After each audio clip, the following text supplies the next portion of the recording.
What do you do when life falls apart? Welcome to Daily Thoughts, where we pause to reflect on God's Word and draw strength for life's hardest moments. Today, we're looking at the story of Job, not to study his life in detail, but to hold up his journey as a mirror to our own. Job knew that question better than anyone. Once considered the most righteous man on earth, he went from abundance to ashes in what felt like a moment. His wealth vanished, his children were gone, his health failed, and his reputation collapsed. One day he was honored and secure. The next, he sat in the dust, scraping painful sores from his skin with a piece of broken pottery. Even his wife, crushed under the same weight of grief, turned to him and said, "Do you still hold fast your integrity? Curse God and die." But Job's reply was one of quiet faith. Shall we accept good from God and not trouble?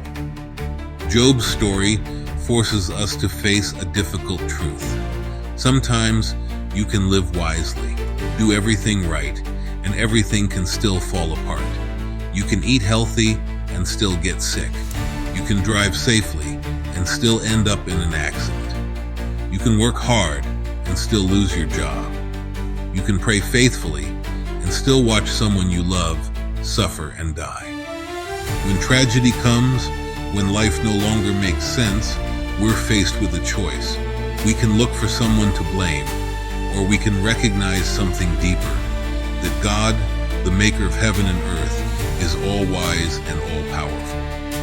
Like Job, we can admit that we don't understand, and yet still point to the fear of the Lord as wisdom.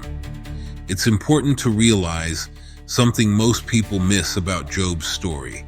God never gave Job an explanation. He never told him why, he said.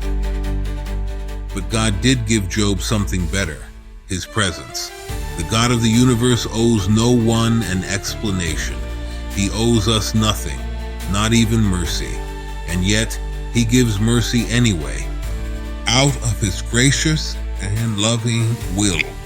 When Job's friends heard of his suffering, they came to sit with him. For 7 days and nights, they said nothing, and in their silence, they offered the comfort Job needed most. But then they began to speak.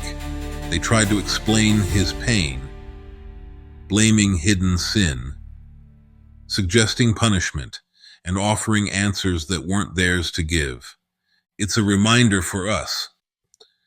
Not every voice that speaks into our pain speaks God's truth. Sometimes the best comfort is simply to be present, to sit in silence and share the weight of suffering without trying to fix it. Job cried out to God in his anguish. His prayers were raw, unfiltered, and honest. He demanded answers.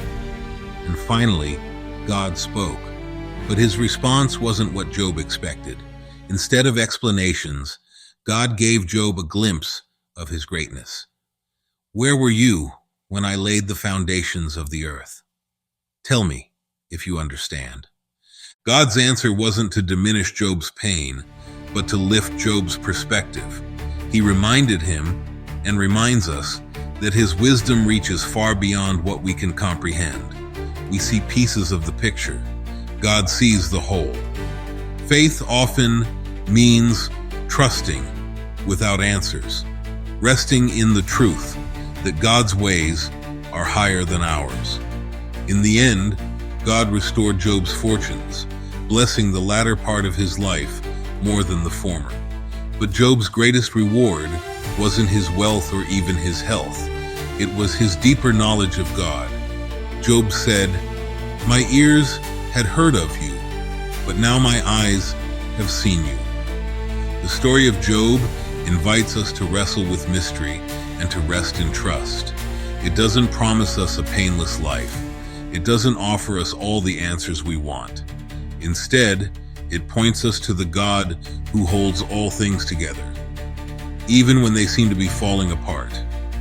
When life breaks us, when prayers seem unanswered, when suffering stays longer than we can bear, Job's life whispers to us, God is still God.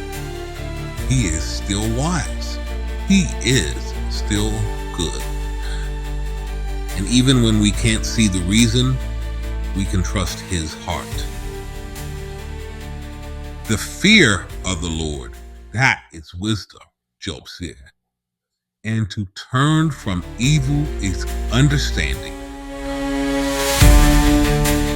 So when you're facing the unthinkable and nothing makes sense, remember, Job, you may not get an explanation, but you are never without God's presence, and at all times, that is enough. Thanks for joining us on Daily Thoughts. Please like, subscribe, and share, as this helps our community grow.